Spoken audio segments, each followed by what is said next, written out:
Бүгдээрээ сайн уу? Шинэ он шинэ жилийн баярын мэнд хүргэе. 2026 оныхоо хамгийн анхны бичлэгээрээ та бүхэнтэйгээ уулзч байгаадаа миний бие маш их таатай байна.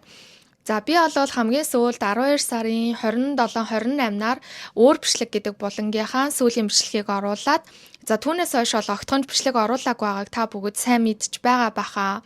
Гэхдээ энэ хугацаанд би бол огтхонч зүгээр суугаагүй, ямар ч байсан та бүхэндээ сонирхолтой байх болов уу гэж бодсон хэд хэдэн хүмүүсийнхаа deep dive бичлэгний скрипт дээр суулаа, судалгаан дээр суулаа.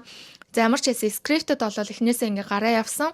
Тийм болохоор өмнө нь хэлсэнчлэн 2026 онд би илүү 7 хоног болгоны айл нэг гарагт тогтмол оруулаад явъя гэж ярьсныхаа дагуу 7 хоног болгоны даваа гарагт deep dive бичлэгүүд маань ороод явхаар болсон шүү. Тийм болохоор та бүхэн маань бусад өдрүүдэд нэг шалгаадах шаардлагагүй, ямар ч байсан даваа гараг болгоно алгасалгүй би бол бичлэгээ оруулаад явна. За түүнээс гадна өөр бичлэг гээд нөгөө нэг хамаагүй юм ярьдаг миний нэг булан эхлээд байгаа штэ. За тэрхүү булангийнхаа бичлэгийг бол 7 хоног болгоны 4 дэх юм уу 5 дахь өдөр болгон ингээд тогтмол оруулаад явнаа гэж бол бодож байна. За ямар ч байсан өнөөдөр болвол 2026 оны хамгийн анхны дугаар учраас мэдээж энэ жил ч гэсэн алаад өгөөрэй, ураад өгөөрэй гэд өнөөдөр хідүүлээ маш тийм гал дүл цацарсан дуучин Рианагийн талаар ярьцгаах болно. Тэр олвол дэлхийн хамгийн анхны тэрбумтан болсон эмэгтэй дуучин байгаа. За мэдээж дэлхийд даяар өөрийнхөө 60 гаруй сая хувь CD-гээ борлуулж, digital track болвол 220 гаруй сая хувь борлуулсан ийм дуучин. За түүнээс гадна Grammy Awards-аас 9 удаагийн шагнал хүртсэн. За ийм гайхалтай дуучин байна. Ерөнхийдөө бол Beatles, Mariah Carey энтрийн хойно бичигдэх дэлхийн алдартай дуучин гэдгийг бол та бүгд угаасаа мэдж байгаах. За ингээд олон тавуугаар явах уу? Шууд бичлэг рүүгээ орцгоё.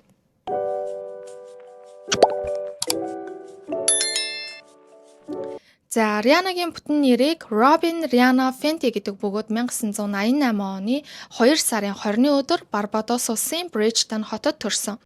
Тэрээр уул нь айлын том охин, доороо 2 эрэгтэй дүүтэйч, аав нь ээжтэй гэр бүл зохиохоос өмнө өөр амьдралтай байснаас эцэг нэгтэй ах эгчтэй маань. Тийм учраас 6 хүүхдийн дунд хүүхэд гэж бол явдгийм бэ лээ. За ингээд тэд хамтдаа 8 лаа болвол 3 жижигхэн унтлагын өрөөтэй монголоор болвол зочны өрөөтэйгөө цуг ийм 4 өрөө жижигхэн байшинд бол хамтдаа амьдардаг байсан. Ээж нь нэгтлэн аав нь агуулгын менежер хийдэг байжээ. Гэхдээ амьдрал нь тийм баян цэцгэлэн байгаагүй. Тийм ч учраас Риана багаасаа аавтайгаа цуг гудамжинд зогсож янз бүрийн гутал, хувцас, бараа, бүтээгдэхүүн тиймэрхүү зүйлсүүдийг зарж өдөр хоногийн хоолоо болгодог байсан. За иймэрхүү гэр бүлийнх нь хувьд жоохон санхүүгийн хувьд боломжгүй, тогтворгүй тийм байхаас гадна аав нь бол нэлээд тийм архины хамааралтай, хар тамхины хамааралтай хүчирхийлэгч нэгэн байсан. За Риана бол багаасаа өөрийг нь олон дүүнарыг нь ах эгч нарыг нь ээжийг нь аав нь хэрхэн хүчирхийлж байгааг бол харж өссөн байгаамаа. За ингэхдээ 5 дахь өдөр болохоор л Рианагийн нөгөө ясан хавталцсан гэдэг шиг тэр өдөр ирдэг байсан байгаа. За Барбадост бол 7 хоног болгоны 5 дахь өдөр ч юм уу яг тухайн 7 хоногийнхоо цалинг нь бол ингэж 7 хоногоор олгодог юм шиг байгаа. Тийм учраас 7 хоногоор цалингаа авах болгондоо 5 дахь өдөр болгоно нь өөрийнхөө цалингийн 50%-ийг нь талыг нь шахуу архинд үрчгээд шас согтуу ирдгээ. За ирмэгцэн л бүх хүүхдүүд чимээгүй аавыгаа юу хийх нү, яах нү гэдэг байдлаар болвол бүгд ажиглалтын байдалд шилждэг байсан гэж аа. Тийм учраас хүүхэд байхасаа Риана бол маш хүчтэй толгоон өвдөлтөөр шаналж исэн. За эмчнэр бол түүнийг хид хідэн томографийн шинжилгээ өгөхийг шаардаж магадгүй тархины хавдар байж магадгүй юм гэдэг тийм урьдчилсан таамгийг бол гаргаж исэн байна. Гэхдээ яг үнэндээ болвол Рианагийн тэр толгооны өвдөлт нь тийм ч амар хавдар мавдар бол тийм serious өвчин бол огтхонж байгаагүй. Зөвхөн гэр бүлээс үүссэн стрессээс үүдэн толгоо нь тэгж хэмжээгээр өвддөг байжээ. За ингээд Рианаг 14 настай байхаас нь ихсүүлэн аав ээж хоёр нь хоёр тишээ болж салснаар Рианагийн толгооны өвдөлт бол багасаж биеийн байдал нь эрс сайжирсан гэж аа. Тэр хэрээрээ нилээн тийм хүчирхийлэлтэй орчинд өссөн гэдг нь бол үүнээс бол ингээ харагдаж байгаамаа. За хэдийгээр Риана гэртээ нилээн тийм хүчирхийлэлтэй те иймэрхүү хэцүү орчинд өссөн ч гэсэн сургуулийн орчинд бол хизээж сургуулийн хүчирхийлэлд гар бие оролцдоггүй, альва асуудлаас хол дуу хөгжим шүлэгт сонирхолтой хүүхэд байсан.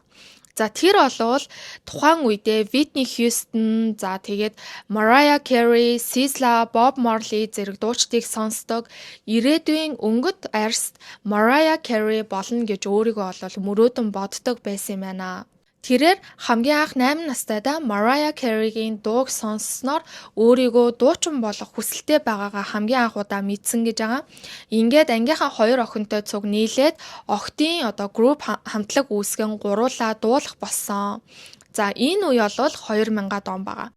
За 2000 оны энэ үеэр Powerhouse Production-ы продюсер Evan Rogers Bridgeton хотод аялаж амарч явж байхдаа Рианатай уулзснаар түүний урлагийн замналынх нь үу таалах нь нэгдсэн.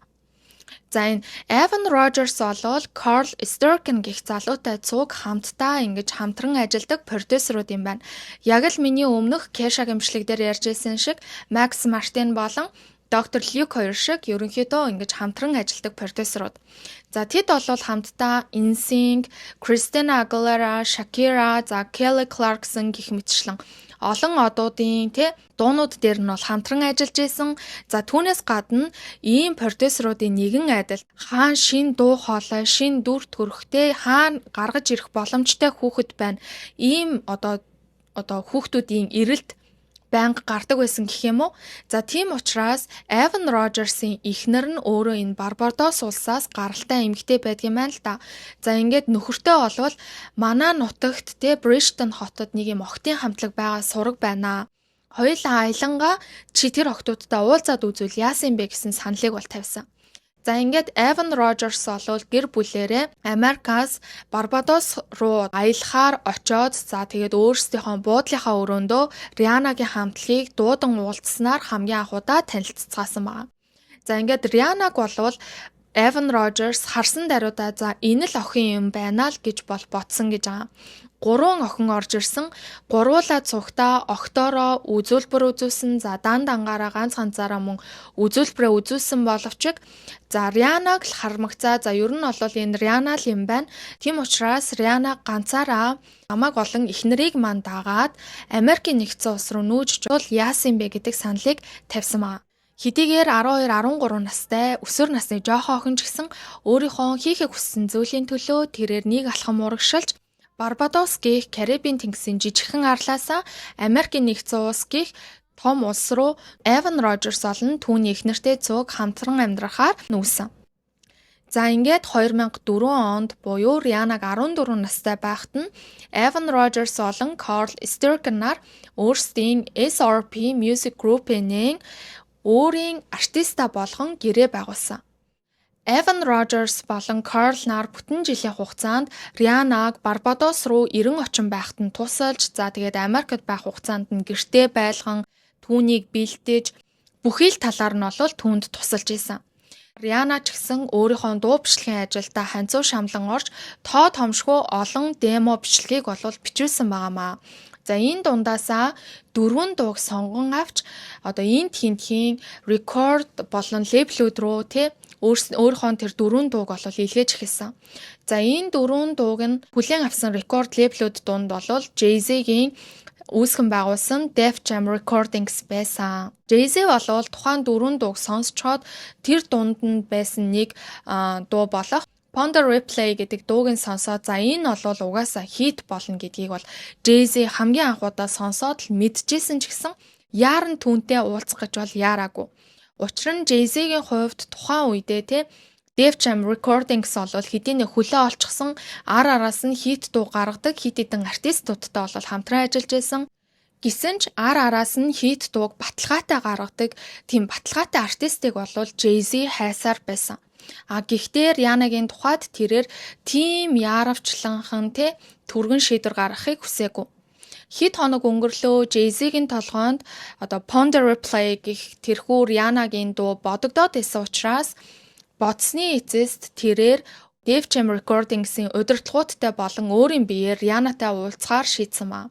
За ингээд уулзаад үзэхэд бол Rihanna өөртөө баймгүй mature, за нилээн өөртөө итгэлтэй байсны дээр нилээн удаан ярилцсны дараагаар тэрээр Whitney Houston-ы For the Love of Me болон өөрийнхөө Pon de Replay, за Destiny's Child-ийн Emotion гэх дуунуудыг тус дуулж үзүүлж, за тэгэнгүүтээ Jay-Z болон Def Jam Recordings-ийн удирдлагуудтай нэлээд удаан ярилцсны эцэст 2005 оны 2 сарын 1 өдрийн шөнийн 3 цагт гэж байгаа байхгүй юу?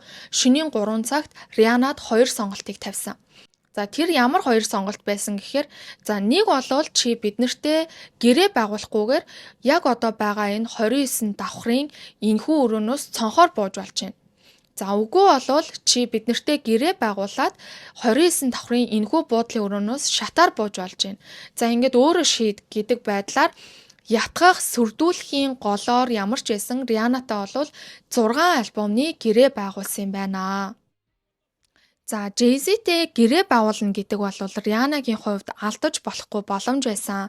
Тийм болохоор өмнө нь нөгөө Evan Rogers-тай хамтран ажиллаж байхдаа тэрээр Барбадос руу 90 очин байсан бол энэ удаа Барбадос дахь гэр бүлээ, за тэгээд өөрийнхөө сургуулаа, найз нөхдөө бүгдийг нь орхиод Америкийн нэгдсэн улс руу суурьшин амьдрахаар нүүж ирсэн. За мэдээж ингээд сургуулаа, гэр бүлээ бүгдийг нь орхиод ирсэн учраас мэдээж Rihanna бол сургуулаа төгсөөгүй, уул нь бол түүний төлөвлөгөөгөөр сургуулаа төгссөнийхөө дараагаар урлагийн ажлаа хийнэ гэж төлөвлөж байсан боловч юмс арай эрт эхэлж тэрээр ийхүү сургуулаа хайсан байдгийн байна. Ингээд ирсэн даруйдаа Rihanna өөрийнхөө хамгийн анхны дебют синглээ нөгөө нэг Jay-Z-гийн сэтгэл санаанаас нь уяад байсан Pon de Replay гэдэг дуугаараа өөрийнхөө дебюгээ хийсэн. За энэхүү дуу нь бол гарсан даруйдаа Billboard Hot 100-ийн 97-д бичигдэж үнэхээр амар хит болсон гэсэн. За ингээд энэ дуу нь бол одоогоор Spotify дээр 800 сая тоглолттой байдгийн байна. Түүний хамгийн анхны хүмүүсийн сэтгэгдэлд тод үлдсэн зүйл нь юу байсан гэхээр тэрээр анхнаасаа нэг тийм Caribbean pop жанрыг R&B болон хип-хоп жанрын дуунуудтай ингэж хослуулан гаргаж дуусан. За түүнээсээ гадна түүний гадаад төрх, за түүний хувцаслалт гэх мэтчлэн өөрийнх нь зам байдал, характер гэдэг ч юм уу. Тэр бүх зүйлс нь хүмүүст нэлээд таалагдчихсэн учраас ийхүү хит болоход нь бас нэлээд түлхэц болж өгч ийсэн. За үүнийхээ дараагаар тэрээр 2005 оны 8 сарын 29-ны өдөр Music of the Sun гэх өөрийнхөө хамгийн анхны альбомоо гаргасан. За энэхүү альбом нь бол гарсан даруйдаа Billboard Hot 200-ийн 10-т бичигдэж нэлээд бас амжилттай болсон ба. Энэ үеэр нэг асуудал яригдаж эхэлнэ.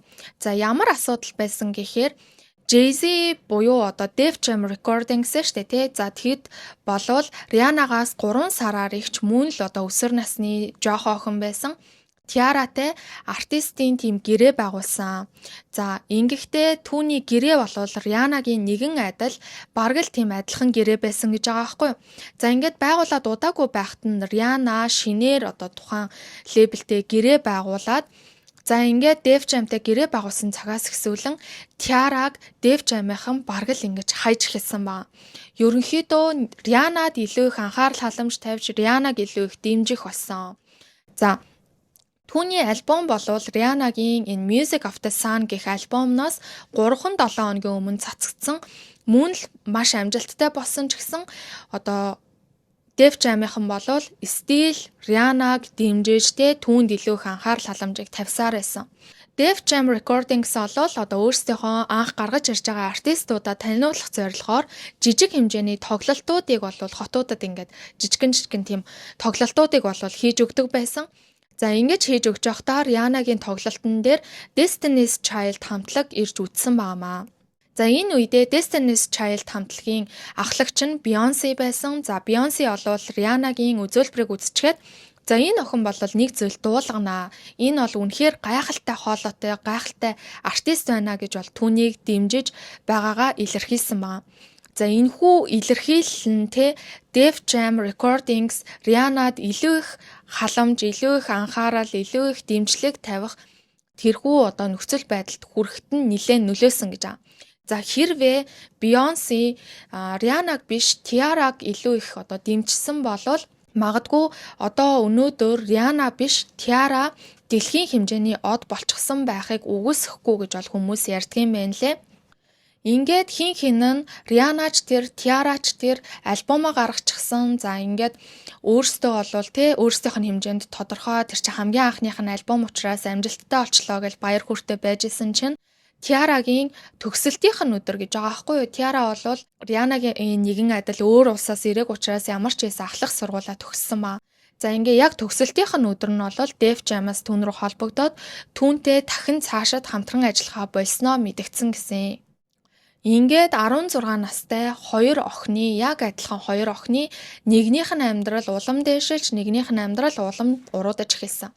За Tiara болвол өөрийнхөө нэр хүндийг өсч яваа дээр нь алдахыг хүсээгүй учраас тэрээр entertainment салбар руу илүү их орж телевизийн шоунуудад тоглох болсон. За түүнээс гадна өөр лейблтэй гэрээ байгуулсан ч гэсэн альбомоо гаргаж чадаагүй. За түүнээсээ гадна өмнөх амжилтаа ахиулах өмнөх амжилтаа эвдэх тийм дуу гаргаж чадаагүй. Тийм ч учраас түүний амьдрал нэлээд уруудаад архины хамааралтай болоод архин донтоод амьдрал нь ер нь нэлээд эвгүүцсэн юм байна лээ. За ингээд Rihanna-гийн эхний альбом нь амжилттай болсон учраас тэд шууд хоёр дахь альбомныхаа ажилд яарвчлан орсон. 2006 оны 4 сарын 10-ны өдөр A Girl Like Me гэх хоёр дахь альбомоо гаргасан. R&B, Caribbean тэнгисийн pop жанрын дуунууд нь өмнөх альбомнаасаа илүү амжилттай болж шүүмжлэгчид ч гэсэн ам сайтай байсан. За ингээд Япон, Ирланд, Мексик, Шинэ Зеланд, Таиланд гэх мэтчлэн олон оронд топ 10-т багтаж энэ альбомны эхний дуу болох SOS гэдэг дуу байгаа. За тухайн дуу нь бол Rihanna-гийн бүх цаг үеийн хамгийн алдартай болсон дуу носон. Үүний дараа 2007 оны 3 сарын 29-ны өдөр Jay-Z-тэй хамтран дуусан Umbrella гэх дууга цацсан байгаа. Үүнээсээ 6 сарын дараа мөн Don't Stop the Music гэх нэлээд хит болсон дуугаач мөн цацсан. За Монголд бол жишээ нь Rihanna-гийн хамгийн анхны алдартай болсон орж ирсэн дуунууд нь юу байсан гэхээр Don't Stop the Music, Umbrella, Unfaithful гэх мэтчлэн эдгээр дуунууд нь байсан бах гэж би бодож байна. Та бүхэн Rihanna-гийн дууг хэдэн онд хамгийн анх ямар дууг нь сонссон бэ гэдгийг комент хэсэгт үлдээгээрэй. Бас сонирхолтой шүү дээ. За миний хувьд Love Don't Stop the Music байсан. За ингээд эдгээр дуунууд нь орсон Good Girl Gone Bad гэх альбом нь 2007 онд гарч 7 удаа Grammy-д нэр дэвшиж карьераа эхлээд 2 жилийн дотор буюу 19 настайдаа чартуудыг тэргүүлж урлагийн акулуудтай өрсөлдөж эхэлж дэлхийн хэмжээний од олсон байгаа. Гэсэн ч энэ альбомоо гаргаснаас 2 жил хагасны хугацаанд тэрээр урлагийн ажлаасаа нэлээд хүндэрч илүү их олонний хил аманд өртөх болсон. За тэрээр дөнгөж урлагийнхаа карьерийг эхлэж байх үедээ 15-16 настай байхасаа л нөгөө талд мөн од олон гялалцаж байсан Chris Brown-тай танилцаж, дотносож, нөхөрлөж эхэлсэн. Энэ үеэс тэднийг хосууд юм байна. Тэд олвол романтик харилцаатай байна гэдэг байдлаар шар хэвлэлүүд бичиж хүмүүс ч гэсэн тэднээс ямар нэгэн байдлаар хосын харилцааг олж харахыг ол хичээж исэн. Гэхдээ хин нь бол бид хоёр найзуудаа ямар ч тийм хосын харилцаа байхгүй гэдэг байдлаар үгүйсгэж исэн. За ингээд хэсэг хугацааны дараачаас буюу 2008 оноос эхсүүлэн Chris Brown болон Rihanna хоёр илүү романтик байдлаар олонний өмнө нийл гарч бит хоёр болол үерхдэг гэдгээ ийхүү олонд өөрсдөө илчилж байгаа мэт үйлдэлүүдийг бол хийж эхэлсэн. За энэ үеэс болвол фэн үзэгчид үнэхээр галзуурч эхэлсэн. Хоёулаа залуухан, хоёулаа тухайн үедээ болвол 19-20 настай. За Chris Brown нэрээр Rihanna-гаас нэг дүү юм байна лээ. За ингээд 19-20-тай айл нь амжилтын ирмэг дээр ирсэн. Тэдний үерхэл илүү тийм брендинг байдлаар хүмүүс хүрч за фэн үзэгчид болвол за энэ хоёр салчгал юм болол хайр байдаг гэдэгт итгэхгүй гэдэг нэг тийм үг байдаг штэ. Хүмүүсийн нэг юм ам тамдсан тийм үг. Яг л тийм байдлаар болвол тэднийг хүлээж авч исэн. Дэлхийн өнцөг булан бүрийн өштөн бишрэгчид тэднийг хайрлаж, за тэднийг дэмжиж бүх зүйл нь төгс эхэлж исэн. За Hollywood-ийн It Couple маань гэхдээ яг тэдний харилцаа хин хинийх нь карьерт эргэлтийн цэг болно гэдгийг огтхонч мэдээгүй, бие биендээ хайртай, маш их аз жаргалтай байгаагаар хэвлэл мэдээллийнхний дууранд бууж исэн. Гэтэл нэг томоохон асуудал үүссэн. За энийг бол та бүгд угаасаа мэдж байгаа бах. Chris Brown Rihanna-д гэр бүлийн хүчирхийлэл үйлдэж түүнийг зодсон гэдгийг. За энэ явдал бол гарсан байгаа. За ингэхдээ 2009 оны Grammy Awards дээр Rihanna үзүүлбэр үзүүлэх ёстой байсан. Хүн болгон тэр ямар гайхалтай үзүүлбэр үзүүлэх бол гэд хоног тоолон хүлээж исэн юм байна лээ. Гэтэл яг тэр Grammy-гийн өмнөх өдөр Rihanna-гийн гэр бүлээс нь нэг хүн холбогдоод гинтхэн л Grammy дээр ямар нэгэн байдлаар үзүүлбэр үзүүлэх боломжгүй болсон гэдгээ мэдэгдэн цуцалсан байгаа. За энийг нь бол нөгөө хүлээж исэн үзэгчид шүтэн бишрэгчэд за энд бол ямар нэгэн асуудал гарсан байна гэд хамгийн анхны сэжмийг авч исэн. Маргааш нь боллоо Grammy дээр Chris Brown ч тэр Rihanna ч тэр хин нь ирээгүй. За ийм болохоор за тэдний дунд бол ямар нэгэн байдлаар томоохон асуудал үүссэн байна. Аль нэгэнд нь хэцүүхэн зүйл тулгарчээ гэдгийг хүмүүс гадарлаж эхэлсэн. Тэгтэл энэ өдрөөс 10 хоногийн дараа Rihanna-гийн гэр бүлийн хүчирхийлэлд өртсөн зураг янз бүрийн нотлох баримтууд нь цагдаагийн байгууллагаас лик хийгдээд олон нийтэд ил олчихсон. За яг юу болсон гэхээр Grammy-гийн өмнөх орой буюу 2 сарын 8-ны өдөр Chris Brown машин дотроо Rihanna-д хаалтаж маш хүнд гэмтэн цагдаад баривчлагдсан юм байна лээ. Тухайн маргаан яг юунаас гарсан гэхээр Rihanna Chris Brown-ы утаснаас өмнө нь харилцаатай байсан хүүхэнтэйгээ дахин холбогдож хамт үйлчлэгдээр янз бүр болсон гэдгийг нь мессежийг нь уншин мэдснээр тэдний дунд маргаан үүсэж маргаан нь явандаа бүр ингээд хүчирхийлэл болтлоо ийм зүйл болсон байгаамаа. Ер нь та бүгд угаасаа мэдж байгаа Chris Brown бол зөвхөн Rihanna-д хүчирхийлэл үйлдсэн биш. Chris Brown хэд хэдэн эмэгтэйчүүдтэй ёс бус харьцаж тэдэнд хүчирхийлэл үйлдчихсэн талаар бол та бүгд угаасаа сонсч ийсэн бах гэж бодож байна. За энийг бол та бүгд мэдээж бас жоохон шүүлтүртээр хандаж үзээрэй. Би бол Chris Brown-ы ямар нэгэн байдлаар түүний авьяас, түүний уран бүтээл гэдэг ч юм уу тиймэрхүү зүйлийг нь бол доромжлоогүй. За тэгтээ манайхан бол ерөнхийдөө ойлгоод эхэлж байгаа бах иймэрхүү pop culture иймэрхүү deep dive иймэрхүү янз бүрийн одуудын янз бүрийн зүйлсүүдийг нь ярьж байгаа хүмүүс олвол дийлэнх нь ойр тойрных нь хүмүүсээс нь яригдсан ярианууд тэгээ өөрсдийнх нь ярианууд тэгээд хүмүүсийн таамаглал цуурхал гэдэг зүйлүүд дээр ерөнхийдөө ингэж бүтдэг 100% fact гэж бол хинч хүлээж авахгүй байгаах гэж би бодож байна. За ингээд үргэлжлүүлээд яриадах юм. За энэхүү гэр бүлийн хүчирхийллийн шүүх хурал нь болохоор 2009 оны 6 сарын 22-ны өдөр шүүхийн шийдвэр гарч Chris Brown felony assault буюу тийм зүйл ангаар хүний биед хүнд гэмтэл учруулсан айлган сүрдүүлсэн гэж үзээд 5 жилийн тэнсэн харгалзах ял 180 хоног нийтэд тустай ажил хийх 1 жилийн турш гэр бүлийн хүчирхийллийн эсрэг хөтөлбөрт хамрагдах. За Rihanna-д зөвшөөрлгүйгээр 50 метрээс дотор ойртож болохгүй гэдэг тийм restraining order гаргуулсан. За түүнээс гадна торгуул олон эмчилгээний төлбөрийг төлөөсөн юм байна лээ. За иймэрхүү байдлаар бол яаш шийтгсэн. Chris Brown бол 180 хоног нийтэд тустай ажил хийхдээ цагийг нь хийдүүлсэн, заримдаа ажилдаа очиагүй гэдэг ч юм уу. Иймэрхүү байдлаар өөрийнхөө хүлээсэн үүргээ биелүүлээгүй зөрчил гаргасан гэж үзээд дахин шүүхэд дуудагдаж 2011 оноос 2012 оны хооронд дахин нэг гудамжны ханан дээр байдаг graffiti зурагнууд байдаг шүү дээ. За тэднийг арилгах тийм нийтэд тустай ажлыг бол хатуу чанга хяналтан доор гүйцэтгсэн юм байна лээ. Энэ явдлын талаар Chris Brown өөрийнхөө 2017 онд гаргасан докюментари дээр юу гэж ярьдаг гэхээр Rihanna өөрийгөө уучлуулахын тулд би бүхий л зүйлсийг хийсэн. Тэр надад бол дахиж итгээгүй. За хин хинэн би биендээ маш ихээр сэтгэл зүйн болон биеийн хүчирхийлэл үйлддэг байсан. Би биендээ маш муухай зүйлсүүдийг хилдэг байсан. Энэ нь явандаа давтамжтай давтагдаж эхэлсэн. Сүүлдээ би өөрийгөө мангас мэтэр мэдрэх болсон гэж бол ярьсан байдаг.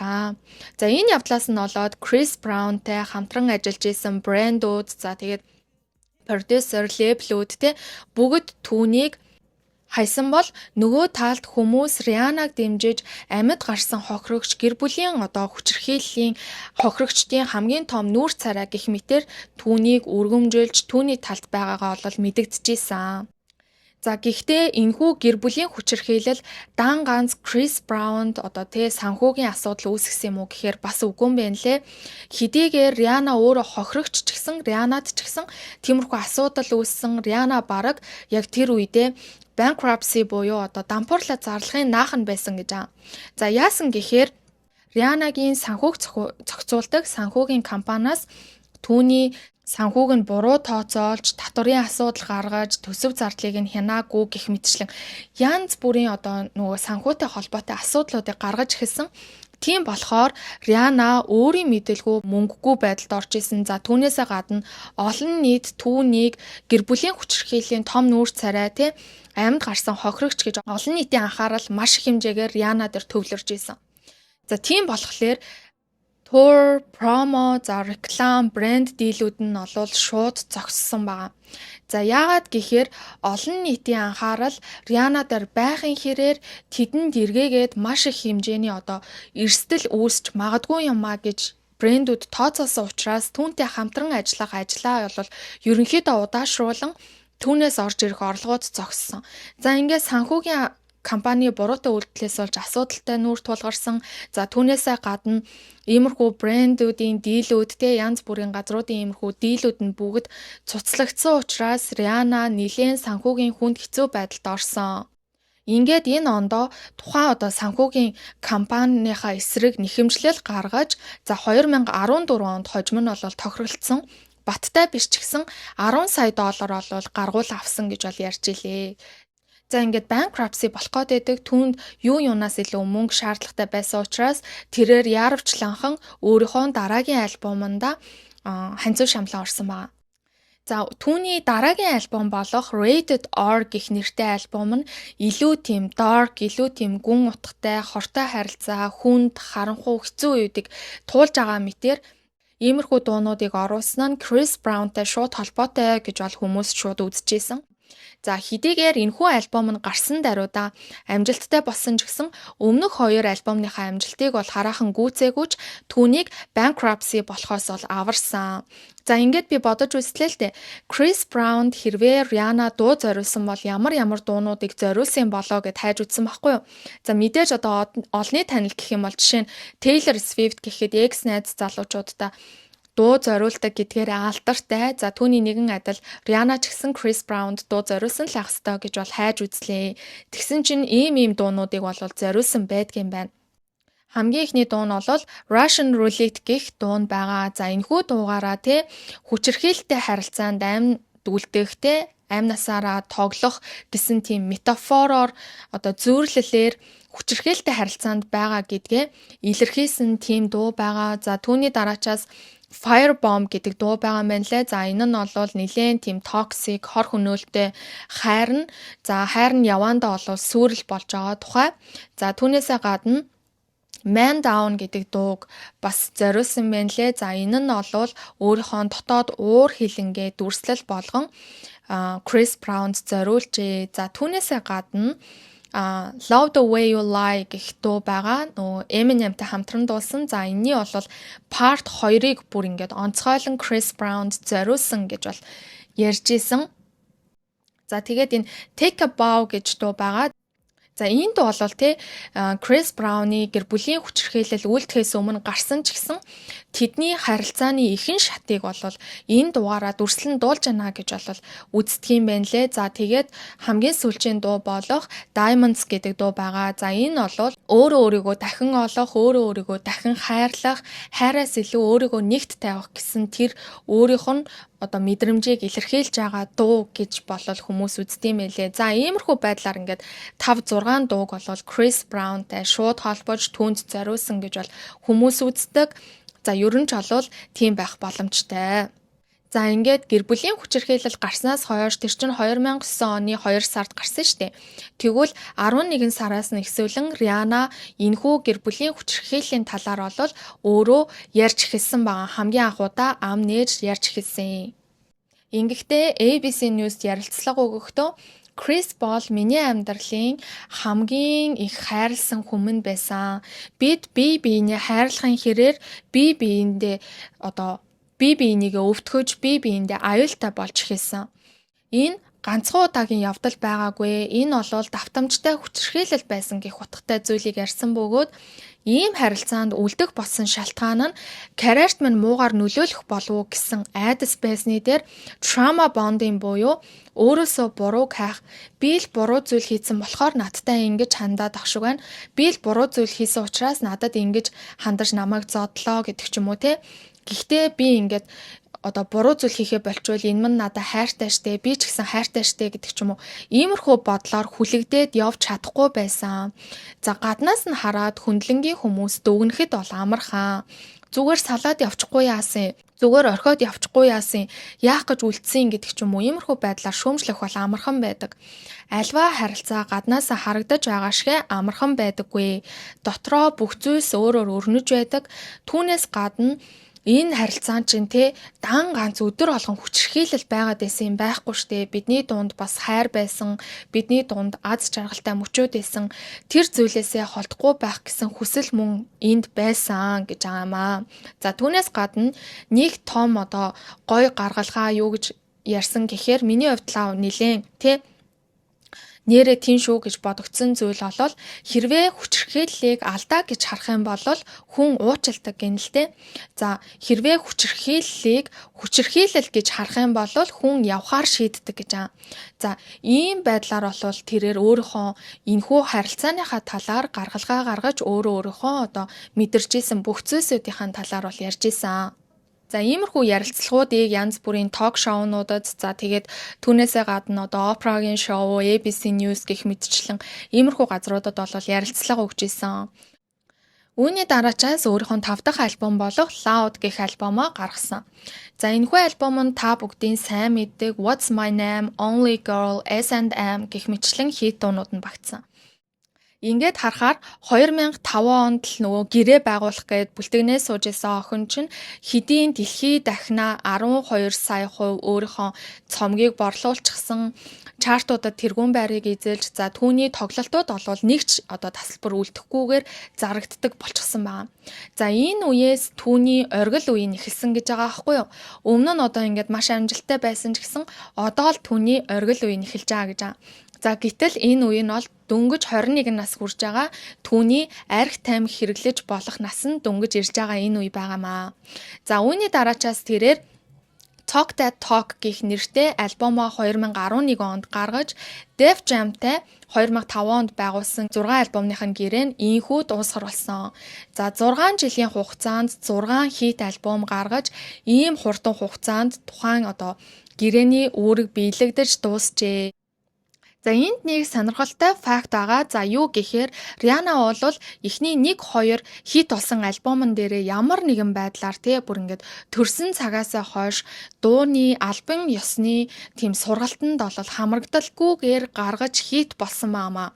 Өөрийнхөө 3 дахь альбом дээр л хамгийн анх удаа Neo-гоос дууны сургалт авч тэгээд хаана өнгө авах, хаана амьсгалаа авах, амьсгалаа яаж зохицуулах гэдэг ч юм уу тиймэрхүү байдлаар бол хамгийн анх удаа сургалтыг авч исэн гэдгийм байна лээ. Тэгээд ингээд бодглохлоор ямар ч сургалтгүйгээр хит альбомнуудыг гаргасан гэхээр бас л зэрлэг байгааз. За ингээд үргэлжлүүлээд энэ үеэр 2010-11 оны үеэр тэрээр Eminemтэй хамтран хит болсон Love the Way You Lie гэх 1-2 парттай 2 дуу гаргасан. Ардаас нь Monster гэх дуун дээр бас л хамтран ажилласан. За эднэр нь бол бүгд хит та бүгд баг нэрийг сонсонгууд чинь л чихэнд чинь баг сонсогдож байгаа ах гэж бодож байна. За хүмүүс энэ үеэс эхсүүлэн тэднийг болцоод байгаа мó гэдэг байдлаар бол бас л ингэж цуурхал гаргаж хардаж эхэлсэн байна. За 2018 онд Machine Gun Kelly Eminem-ийг Rihanna-гийн дугаарыг авахаас хит их сүрддэг талаар ярьж исэн. Ер нь бол Eminem-д бол Rihanna-тай найзуудаас арай илүү дотн байх тийм сонирхол байсан юм шиг байгаа. Гэхдээ Rihanna-гийн хувьд түүнийг найзаас илүү байлгах сонирхол байгаагүй юм шиг байгаамаа. За Rihanna-гийн сонирхдаггүй залуу байсан ч гэж магадгүй л дээ. Гэхдээ яагаад Eminem-д боломж олгоогүй вэ гэдэг талаар би бас жоохон судлаад үзлээ л дээ. Энийний ард нэг тийм жоохон занглаа байж магадгүй гэж бол хайж үзлээ. Тэгсэн чинь Eminem болохоор тухайн үедээ тэр нөгөө Chris Brown-ы гэр бүлийн хүчирхийллээ штэ тий.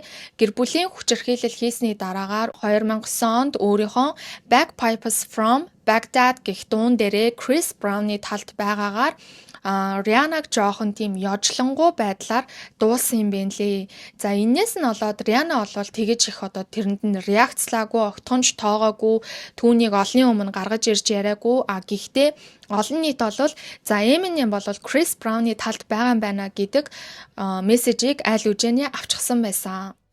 За ингэж хамтарснаас хойш бараг 10-аад жилийн дараа буюу 2020 онд Eminem өөрийнхөө Zeus гэх нэртэй дуугаараа түүнийг одоо үнэхээр хохирогч байхад түүнийг ёожилж ийм мэдрэмжгүй ашигласандаа уучлалтгүй тэрэн дээрээ бол ингэж дуулсан байдгаа. За энэ хоёрын маань хамтарлын хойно нэг иймэрхүү түүх байна. За түүнээсээ гадна Monster дууны тухайд гэвэл за тухайн дууны хойно бас нэгэн түүх өгүүлэгдэнэ. Юу байсан гэхээр Eminem энэхүү Monster гэх дуугаа хамгийн анх Bebe Rexha гэх та бүгдийн сайн мэдэх дуучинтай хамтран дуулахаар төлөвлөж исэн. За Bebe Rexha болвол Me Myself and I за тэгээд Meant to Be, I'm a Mess гэх мэтчлэн дуунуудаараа бол нэлээд алдартай. За Bebe Rexha Monster-ийн Rihanna-гийн хэсгийг өөрөө бичээд за түүнээсээ гадна одоо нөгөө Monster гэх дууны хойно одоо би энэний хойноос залгаад оруулахыг бодъё. Хэрвээ copyright авчихгүй болвол сонсогдно.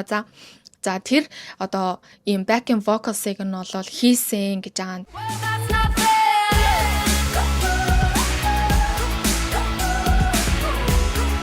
Хэдийгээр хамтдаа ингээд дуулаад демо хувилбараа бичсэн ч гэсэн Eminem-д илүү хүчтэй мэдрэмж өгөх хүн дуулах шаардлагатай байгаа юм шиг санагдчихсэн. Тийм болохоор Bebe Rexha-гийн хэсгийг Rihanna-гаар дуулсан байдгийн байна.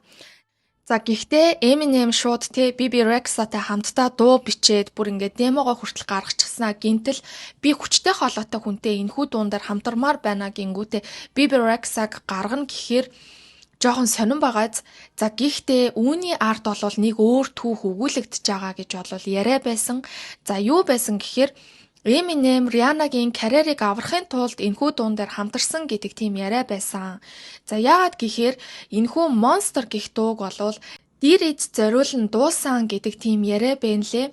Monster гэх үгээрээ одоо Дирийг төсөөлөн болвол ингэж дуулсан гэж яриад байгаа аахгүй юу? За тэгвэл яагаад гэнт P Diddy ороод ирвэ гэхээр Rihanna-гийн карьерт нь P Diddy тухайн үед бол нэлээд нөлөө үзүүлж болох үс хэмжээний байсан. За Jay-Z болон P Diddy хоёр бол нэлээд ойр дотн нөхөрлөлтийг та бүгд угаасаа мэдж байгаа. За тийм учраас Rihanna-гийн карьерт бол P Diddy нэлээд тийм одоо сөргөөр нөлөөлөх боломжтой. Нэг л эвгүүтх юм бол Rihanna-гийн карьерийг бүр тэр чигт нь байхгүй болгох тийм эрх мэдэлтэй байсан учраас хөшигний цаана Rihanna P Diddy-гийн тийм эрхшээлт P Diddy-гийн атганд нь байсан юм шиг нэг тиймэрхүү ерөнхийдөө нөхцөл байдал бол үүсчихсэн. Rihanna-гийн карьер жоохон тийм эрсдэлтэй байдалд орчихсон байсан учраас хит хитэн дуун дээр хэдийнэ хамтраад хийж болчихсон бас тодорхой хугацааг хамт өнгөрөөчихсөн учраас Eminem-ийн хувьд Rihanna-г дотн найзаа гэж хүндлээд ямар ч байсан түүний карьерийг аврахын тулд энэ дуун дээр Bebe Rexha биш Rihanna дуулсан нь илүү дээр юм а гэж бодсны үндсэн дээр ийхүү Rihanna-тай хамтарсан гэж бол бас ярьдгийм байна лээ. За Rihanna болохоор энэхүү одоо дууг нь ингээд дуулснаас гадна хойдлынхон тэр нөгөө backing vocals биш тий. За тэрхүү одоо backing vocals-ыг нь хэвээр нь үлдээгээд Bebe Rexha-гийн дуусан хэсгийг нь хэвээр нь үлдээгээд ингээд ашиглчихсан байсан.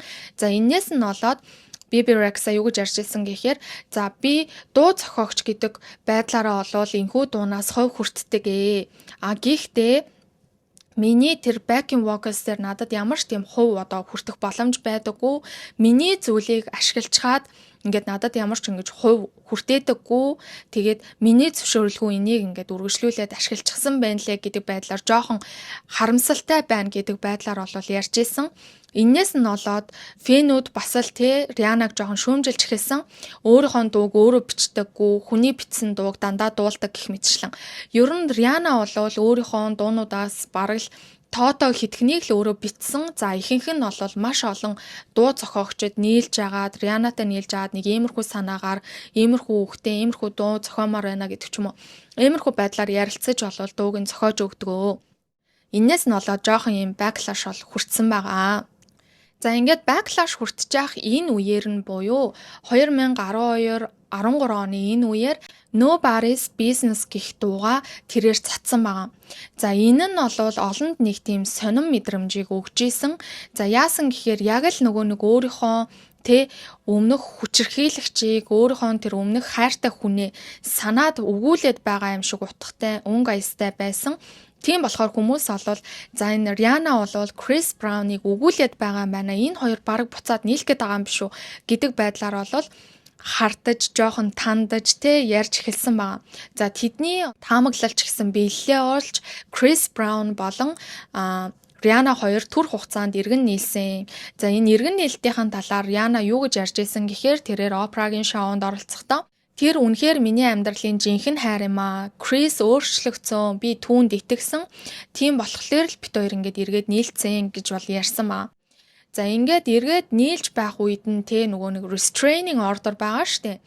За тэгвэл Риана өөрөө шүүхэд нэхэмжлэл гаргаад за хохирол учруулахаар ойртох нь 20-тай хിവэрч урлын ажил дуу клипэн дээр хамтран ажиллах үед ойртож болохоор арай хамрах хүрээг нь багасгаж сулруулж өөрчлүүлэхээр хүсэлт гаргасан гэж аа. Гэсэн ч 2013 онд албан ёсоор салж хин нь өөр өөрсдийнхөө замыг хөөцгөөсөн. За Риана болохоор энэхүү салалтаа харилцаа маань эрүүл биш байсан учраас салсан гэж бол ярьж исэн. За энэ үеэр 2014 оноос эхсүүлэн Рианагийн нүцгэн зураг лик хийгдсэн гэж аа. За ерөнхийдөө бол 2014 онд хакерууд хүмүүсийн хувийн компьютер iCloud за тэгээд хувийн гэсэн болгон руу нэвтэрч түүний хүмүүсийн хит хувийн зурагнуудыг цацах, авах, худалдаалах иймэрхүү гэмт хэрэгүүд бол зөндөө гарч исэн. За үүний нэгэн адилаар бол лик хийгдсэн гэж аамаа. За үүнээсээ гадна Рианагийн өөрийнх нь бас ингээд хувийн нүцгэн зурагнууд 2009 онд лик хийгдсэн гэдгийг та бүгд сонсч байсан уу? За энийг бол баттай мэдгүй ч ямар ч байсан 2 удаа түүний хувийн нүцгэн зурагнууд бол ил гарч лик хийгдсэн гэж илээ. За энэхүү 2009 оных дээр нь бол бас асуудалтай. За яагаад гэхээр энэ эхний 2009 онд лик хийгдсэн Рианагийн нүцгэн зургуудыг Крис Браун цацсан. Крис Браун үүний ард байгаа гэдэг байдлаар бол Рианагийн өмгөөлөгчд үзчихсэн. За яагаад Крис байсан гэж үзчихсэн гэхээр Риана Кристтэй үерхэж байх үедээ өөрийнхөө зургийг аваад Крис руу явуулж исэн тэрхүү зургууд нь бол ил гарсан гэж аа.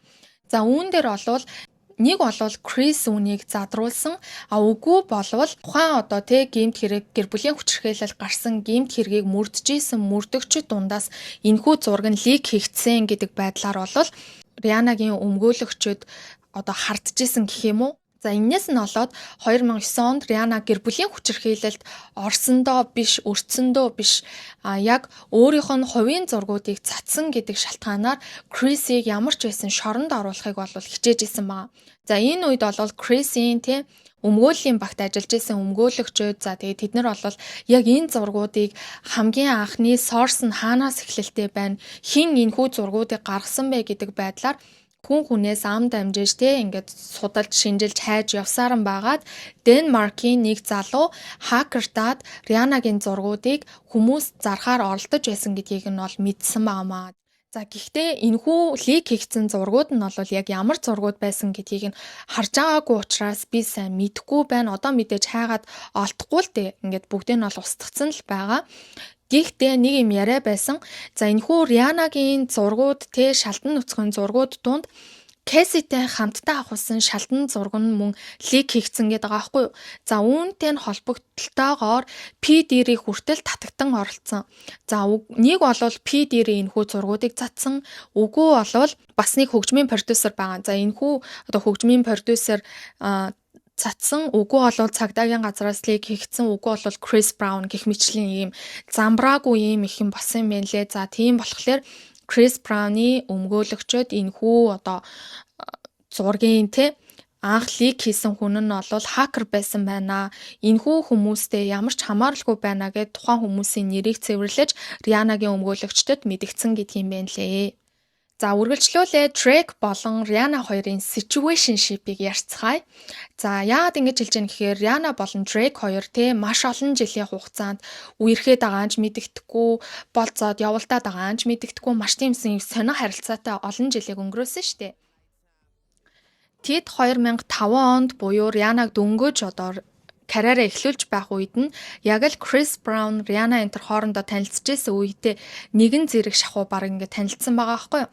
За ингээд найзалж нөхөрлж явж агаад Chris Brown болон Rihanna хоёр тиймэрхүү асуудал гарсны дараачаас Rihanna-тай Drake илүү дотн нөхөрлөх болсон. За энэ үеэс болол хүмүүс тэднийг хоорондоо үерхдэг юм байна, хосын харилцаатай юм шиг байна гэдэг байдлаар бол цуурхаж бичиж хэлсэн. Тэдний хоорондоо хитрхи дотн байгаа бие биедээ хүрж байгаа, бие биендээ юм шивнээдж байгаа юм уу гэмээр янз бүрийн дотн зураг бичлэгүүд зөндөө авагдсан байдгийн байна лээ. Гэсэн ч Rihanna бол ердөөсөө үүнийг нь батлаагүй. За түүнийхээ дээр тэд үнэхээр тийм харилцаагүй найзууд юм уу гэхээр тэднийг бас ингээд юм хос шивэстэй гэдэг байгаа байхгүй юу. За тэгтээ үнэхээр Drake болон Rihanna за эрэгтэй эмэгтэй хоёр найз үнэхээр дотн найзууд байсан байгаад хос шивэстэй байсныг бол үгүйсэхгүй. Үнийг нь шууд ингээд энэ хоёр бол үерхчихсэн гэдэг баталгаа шууд дангаараа баталгаа болно гэхэд бас хэцүүхэн. За иймэрхүү бол ярианууд ингээд араасаа гарч исэн. Маш олон хамтралыг хийж дуун дээр хамт ажиллаж байсан ч Rihanna-гийн зүгээс түүнийг огтхонч өөрийнхөө найз залуу гэдэг байдлаар бол хүлээн зөвшөөрч байгаагүй. Drake-ийн тухайд гэвэл Rihanna-г өөрийнхөө төгс fantasy гэж бол ярьдаг. За Rihanna 2012-оос 2013 онуудад нөгөө нэг Chris Brown-тай эргээд нэг ингээ ганцхан жилийн хугацаанд нэг нийлсэн штэ. За энэ нь бол Drake-ийн хувьд маш тийм том цохилт болсон гэж байгаа байхгүй юу. Уул нь Rihanna-тай өөрийгөө ингээ болоод байна гэж бодоод явж исэн боловч Rihanna ингээд өөрийнхөө ex-тэйгээ нийлснээр Drake-д нэлээд хүнд цохилт болж исэн. Гэсэн ч Drake-ийн түүнийг хайрлах хайр нь бол огтхонч зогсоогүй. Тэрээр 2016 онд MTV-гийн нэгэн шагнал гардуулах ёслолын үеэр Rihanna шагналыг нь гардуулж өгөх үедээ би түүнийг 22 настайгаас хойш буюу 8 жилийн хугацаанд хайрлаж байна гэдэг утга бүхий спичийг хэлсэн. За түүнээсээ гадна түүнийг ганцхан удаа үнсхийг бол гуйсан.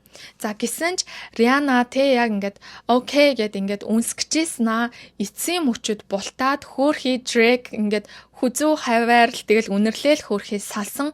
За энэ нь бол Drake-ийн хувьд нэлээд ингээд хэцүү эвгүй байдалд орж байгаа нь бол харагддаг. За ингээд энэхүү шагнал гардуулах ёслолоос жилийн дараа хүмүүс Rihanna болон Drake хоёрын талаар ярьсаар байсан ч Rihanna үүнийг нь бүр ингээд эцэс болгохын тулд Drake-тэй ямар ч холбоо харилцаагүй болсон гэдгээ бол мэдгдсэн байна. Хожим нь Drake болохоор үүнийг юу гэж ярьж байсан гэхээр Rihanna миний хамгийн анхны хүнд жинхнээсээ хайртай байсан тохиолдол нь байсан. Би огтод яг яаж ханддаг байсан гэдгээ Rihanna-гаас маш сайн ойлгож авсан. Бид бие биенээсээ салж чадамгүй тийм их чанартай цаг хугацааг хамтдаа өнгөрөөж байгаа ч гэсэн салаад явмагцаал ингээд шууд намайг хайчдаг байсан. Энэ нь яг л би октодод яаж ханддаг байсан тэр мэдрэмжийг буцаагаад надад өгсөн гэж бол ярьж исэн. За тэгээд хүнд ингэж хандах ямар байдаг гэдгийг би бол биеэрээ мэдэрсэн гэж бол өөрөө ярьж исэн. За ингээд Drake-ийн энэ хоёрын бол үерхэл байгаагүй Drake-ийн карма нь Rihanna байсан байна. За энээсээ болоод Drake үүнээс хойш сэтгэлийн маш гүн шарх авсан юм шиг байгаа. Дахиж хизээж олон нийтийн өмнө өөрийнхөө хайр дурлалыг ийл ингээд байлгахаа болсон. Үүний дараа 2016 онд Unapologetic, за 2018 онд Anti гэх цомгоо гаргаснаас хойш 8 жилийн хугацаанд ямар ч альбом гаргаагүй. За тэрээр Talk That Talk гэх хамгийн сүүлийн Def Jam-тай хамт хийсэн хамгийн сүүлийн альбомныхаа дараачаас өөрийнхөө Barbados улсынхаа амьдардаг байсан гудамжныхаа нэрээр буюу Westbury Road Entertainment гэх студид эхлүүлэн ажилласан. За тэгээд үргэлжлүүлээд Rock Nation-тай хамтран Samsung-тай 25 сая долларын гэрээ байгуулан өөрийнхөө хамгийн сүүлчийн альбом болох Antic гэх альбомоо өөрөө бие даан 100% хөрөнгө оруулалтыг нь оруулсан юм байна лээ. За энэхүү альбом нь илүү тийм уран сайхны зөгнөл ихтэй илүү creative тийм цомог болсон. Мэдээж цомог нь 100 гаруй сая хувь борлогдож 307 хоногийн турш Billboard дээр тоглогдсон анхны өнгөт арьс эмэгтэй цомог болсон юм байна лээ. За мөн 2016 онд та бүгд харж ирсэн бах Rihanna-гийн нэг юм iconic мөч байдаг. За тэр Paris тоглолтоо хийснийхаа дараагаар өөрийнхөө фэнүүд рүүгээ ямар ч хамгаалтгүйгээр ганцаараа ингээд гүйж очиж байгаа тийм бичлэг байдгаа. За энэ нь миний фэнүүд намайг аюулгүй байлгана гэдэг зүйлийг илэрхийлэхийн тулд тэдэн рүү гүйж очисон явдал нь интернет даяар хүртэл viral болсон хэвээр байгаа. За энд яг юу болсон гэхээр хүмүүс энийг нэр хүндээ авч үлдэх, за нэр хүндээ өсгөх, анхаарал татах гэж хичээсэн үйлдэл гэж харж болох ч гэсэн яг үүндээ Rihanna-гийн зүгээс фэнүүд нь өөрийг нь хамгаалдаг, аюулгүй мэдрэмжийг өгдөг гэсэн санаагаа илэрхийлэхийг хүссэн. За түүнээс гадна Chris Brown-тай холбоотой тухайн асуудлаас болж Rihanna сэтгэл зүйн хувьд нэлээд хүнд байхад нь фэнүүд нь түүнд нэлээд хүч өгдөг байсан. За түүний дээр нөгөө талаас юу гэж тайлбарлагдаж байна гэхээр сэтгэл зүйн талаасаа тайлбарлахаар trauma bonding гэх зүйлээс гарах гэсэн Rihanna-гийн эерэг үйлдэл гэж тайлбарлаж байсан. За тэрээр энэхүү trauma bonding-оос гарахын тулд би ганцаараа биш, намайг дэмждэг хүмүүс байгаа. Би эдгээр хүмүүсийн дунд аюулгүй гэдэг зүйлээ мэдэрч өөртөө бас сэтгэл зүйн хувьд дэмжлэг болох үүднээс ийм үйлдэл гаргасан гэж тайлбарлаж илээ. За үргэлжлүүлээд түүний бизнес бусад салбаруудын талаар ярив. Rihanna гэхээр шууд яаж хувцалдаг, бараг л загварын шинэлэг шийдлүүдийг Rihanna л гаргаж ирээд байгаа мó гэлтэй байдаг штэ. За түүний эд үеийн хувцлалт тэр үеийн имиж бүрдүүлэлт үнэхээр солиотой байсан. За түүнээс гадна 2017 онд өөрийн Fenty Beauty гэх beauty product гаргадаг брэнд эхлүүлсэн. За түүний брэндийнх нь хамгийн анхны бүтээгдэхүүн нь Sur Foundation байсан. 40 төрлийн шэйдтэй гэж 40 төрлийн өөр өнгөтэй team foundation-ыг гаргасан. Энэ нь гоо сайхны ертөнцийг нэг шат ахиулахад хамгийн том нөлөө үзүүлсэн. Тэрээр яг ийм олон 40 төрлийн өнгө гаргасан хамгийн анхдагч эмэгтэй байсан юм байна лээ.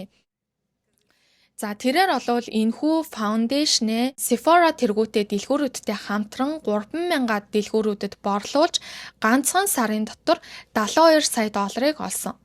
Ингээд тэр ондоо Times сэтгүүлийн онцлог 25 шин шилдэг бүтээлд Fenty Beauty орсон байдаг юм байна лээ.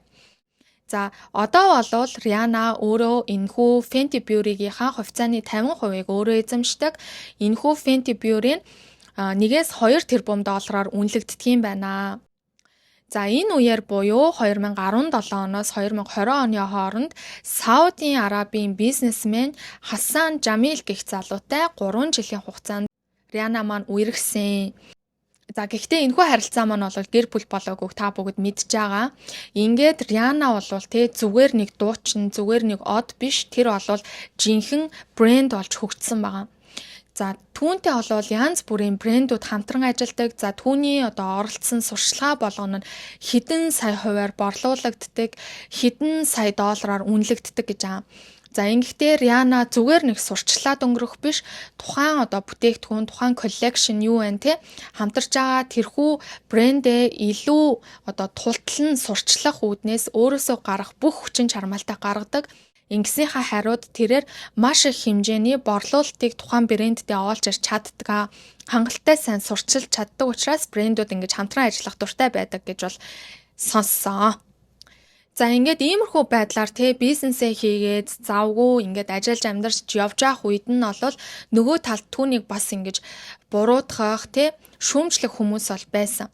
За юу гэж шүүмжилж исэн гэхээр Rihanna болвол сайн дуучин, сайхан хоолойтой гэсэн ч илүү тийм өөрхөн гадаад төрх клипнийхаа өнгө аястай ач холбогдол өгдөг залхуу дуулалттай энтер гэж ярьдаг хүмүүс бас байдгийн байна лээ.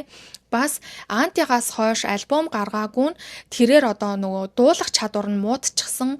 Яагаад тэгэхээр Риана ч маш их хэмжээгээр тамхи татдаг байсан юм байна л да. За тэр нь бол өөрөх нь хоолойд муугар нөлөөсөн гэж бол хүмүүс бас ярьж исэн.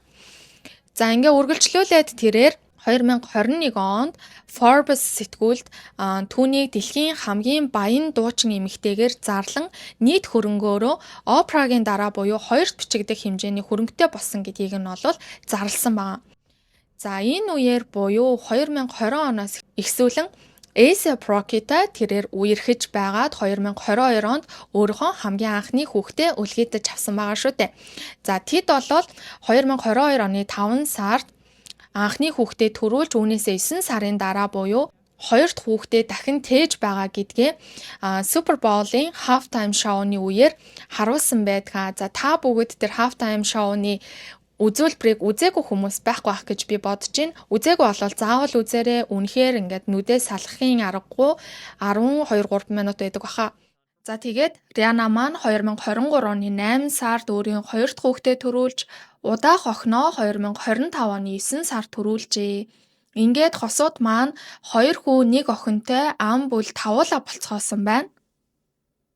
За A$AP Rocky болон Риана хоёрын хайрын түүхийг нь ярих юм бол тэд бол 10 жилийн өмнө бараг л 10 жилийн өмнө видео болон тоглолтын дээр хамтран ажиллаж танилцж исэн. За ингээд 10 жилийн хугацаанд найзлаж нөхөрлөж явж агаад энэ нь гэр бүл болсон. За ингээд бараг л 10 жилийн хугацаанд Chris Brown-ы ярианууд давхар Drake-тэй сонин situationship-тэй ингэж явсаар энэ удаа арай өөр байсан нь A$AP Rocky байсан юм байна лээ. Тэдний харилцаа хамаагүй эрүүл A$AP Rocky за тэнгуүтээ Риана ч гэсэн хин хин нь гэр бүлээ нэг тавьдаг, хин хин нь эрүүл харилцаатай байхыг эрхэмлдэг гэдгээрээ бол нэлээд алдартай. Ер нь бол олон нийт тэднийг маш эрүүл харилцаатай гэж бол дүгнэдэг. За саяхан бас A$AP Rocky чинь нэг одоо шүүхийн асуудалд оролцолдоо тийм ингээ олон жилийн хугацаанд үргэлжлээд саяхан шийдвэрлэгдээд дууслаа. Энэ бүх хугацаанд ч гэсэн Риана түүний хажууд өөрийнхөө гэр бүлийн хүнээ буюу өөрийнхөө нөхрөө дэмжиж түүний талд бат зогсож байгаагаа бол илэрхийлж ийсэн. За ямар тааж тэднийг бол албан ёсоор гэрлээгүй гэжсэн, ямар ч байсан тийм одоо албан ёсоор гэрлэлтэд батлууллаа гэдэг нэг ч мэдээлэл байхгүй, тийм өөрсдийнхөө одоо гэрэлтийн баталгаагаа харуулсан зүйлч байхгүй мэн лээ. Гэхдээ хэвлэл мэдээллийнхэн болон хүмүүс юу гэж үздэг гэхээр тэднийг одоо фэнүүддээ мэддэхгүйгээр хэвлэл мэдээллийнх нь мэддэхгүйгээр нууцаар гэрэлчихсэн. За түүнээс гадна энэхүү гэрлэлтийг нь баталж байгаа зүйл нь бол Рианагийн дууны үг болон гартаа зүүж байгаа бөгжөөр нь батлагдж байна гэж бол ярьдаг ч гэсэн ямар ч тийм баттай мэдээлэл байхгүй. За энэ бүх хугацаанд Риана яагаад зөвхөн ингэж бизнесдээ илүү их анхаарч нэг ч альбом гаргаагүй вэ гэхээр хит хитэн тайлбарлах зүйлүүд байдаг. 2018 оноос хойш Риана бол нэг ч альбом нэмж гаргаагүй, харин хит хитэн сингл дуунуудыг бол гаргасан. За энийг нь бол хүмүүс юу гэж тайлбарлаж байгаа гэхээр хит хитэн таамаг гаргаж тайлбарлаж байгаа. За нэгт бол Риана Anti гэх альбомныхаа амжилтыг дахин эвдэхгүй байх үе. Түүний дараагийн гаргасан альбом нь өмнөх альбомныхаа амжилтыг гүйцэхгүй байх үе. Бүтлгүүтгүй гэхээс бол айж байгаа гэж бол ярьж байгаа хүмүүс байсан. За дараачих нь бол хэдийгээр одоо тэр бумтан маш их хөрөнгөтэй хүн ч гэсэн music industry-гаараа яваад байвал энэ хэмжээний хөрөнгийг хизээж олж авч чадахгүй гэдгийг мэддэг болохоор хөгжим урлагийн ажил гэхээсээ илүү бизнестэй төвлөрч байгаа гэж ярьж байгаа хүмүүс байгаа. За түүнээс гадна Hollywood дотор music industry дотор та бидний мэдхгүй маш аимшигтай зүйлсүүд их болдог гэж байгаа аахгүй юу? Үнэхээр бүр ингээд олонд нээлттэй биш аимшигтай зүйлсүүд маш их болдог гэж байгаа. За тэрнийг нь олвол Риана бүгдийг нь мэдчихсэн ч гэсэн маш удаан хугацаанд чимээгүй байж нууж өөрөө ингэж төвчээртэйгээр тэлж ирсэн. Тийм болохоор энэ бүх зүйлсүүдээс бол залхсан гэж байгаа. За түүнээс гадна тэрээр нэг юм шулуун шудраг зантай одоо хинт чамаагүй юу хүснээ бол өөрхөн бодож байгаагаар ямар ч фильтргүйгээр шууд хэлцдэг. За энэ нь бол түүний имиж гадаад төрхөд бол үзэгчд те фэнүүддээ өөрийгөө ингээд эгзгэн тарах юм бол буруугаар ойлгуулчих гээд байдаг. За энэ мэд асуудлуудаас болоод ерөнхийдөө урлагаас айжмаар хөндөрч байгаа гэж болол хүмүүс бас ярьж исэн. За ийм хид хідэн ингээд таамагтаагаар ерөнхийдөө Риана маань урлагаасаа ингээд жоохон хөндөрөөд бизнесдээ илүү төвлөрч байгаа. За ийм байна да. За ер нь бол гихтэй байна штэ тий 2018 оноос тэр Анти гэх альбом нь гарснаасаа хойш 8 жилийн хугацаа өнгөрсөн ч гэсэн стил одоо тий маш их тоглоулалттай одоо хүртэл тоглоулагдж байгаа хамгийн их тоглоулалттай хүмүүсийн 7-д жагссан хിവэр байгаа ердөөсөө байр ухрахгүй байгаа энэ нь бол бараг л тий байх боломжгүй маш ховор үзэгдэлгээд байгаа байхгүй юу. Тийм болохоор одоо 8 жилийн хугацаанд ямар ч альбом хийхгүй байсан ч гэсэн тэрээр beauty за тэгээд music industry болон fashion энэ гурван салбарт гурвууланд нь оргилтон найл хүчээний хүрчгсэн ориглоо бол хадгалсаар байгаа гэж бол хүмүүс дүгнж байгаа. Одоо хүртэл Риана бол маш сайн имижтэй тэрээр бол ямар нэгэн байдлаар тий хизүүхэн тийм одоо зүйлтэй нэр холбогдоогүй ингээд явж байгаа юм байна. За ямар ч байсан Барбадос гэх жижигхэн Карибын тэнгисийн арлын охин Америкийн нэгдсэн улсад долларын тэрбумтан болчихсон байна. За ийм түүхийг бол өнөөдөр ярьж өглөө. Та бүхэн сонирхолтой байсан байх гэж найдаж байна. За ямар ч байсан эхний дугаараар Рианаг ярьж байгаадаа би бол үнэхээр баяртай байна. За дараагийн дугаарууд бас маш сонирхолтой зүйлүүдийг ярих болно. Үнэхээр те юу вэ гэж бодогдохоор зүйлүүдийг бас ярих болно гэж бодож байна. Тийм учраас миний хувьд л одоо тэгэж бодогдоод байгаа байхгүй. Та нарт одоо жоохон юу гэж бодогдох юм байгаа мэдгүй байна. Гэхдээ сувгтайгаа ойрхон байгаарай. Дараагийн эмчилгээр уулзлаа. Түр баяртай. Баярлалаа. 실험의 얘기를 마저도 서로에게 웃어줄까